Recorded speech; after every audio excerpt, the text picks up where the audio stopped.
রাজ্য বিজেপি সভাপতি তিনি কিছু বক্তব্য রাখবেন।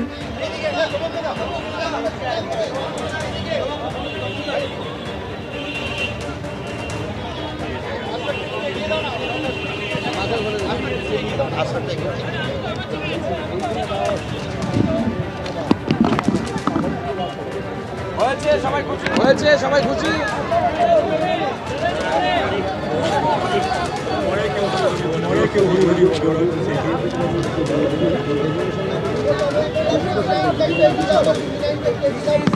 ডিসি সাউথ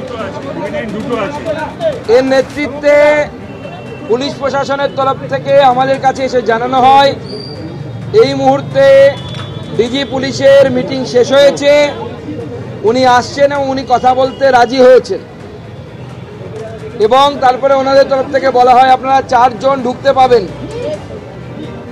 আমরা বলি যে 4 জনে সম্ভব নয়, কারণ 8 জন ভিকটিম পরিবার আছে যারা রিফিউজি হয়ে মালদা জেলায় পাল্লালপুর স্কুলে আশ্রয় নিতে বাধ্য হয়েছে রিফিউজি ক্যাম্পে।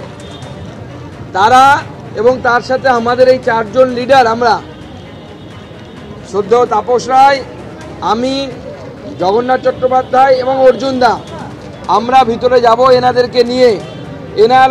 এনাদের কথা বলবেন। আমরা খুব বেশি কিছু বলতে চাই না ডিজিপিকে, এনাদের উপরে যা হয়েছে সেইটা এনারা বলবেন এবং আমরা আশা করব ডিজিপি সাহেব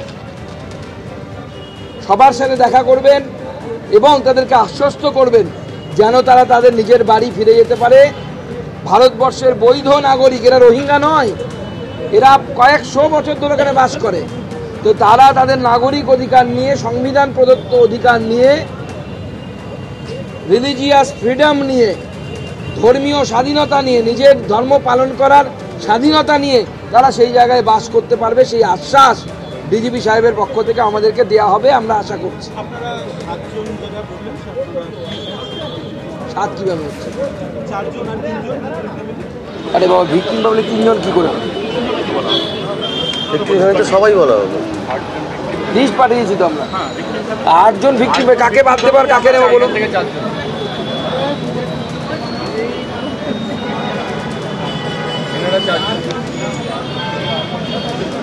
এবার হিন্দি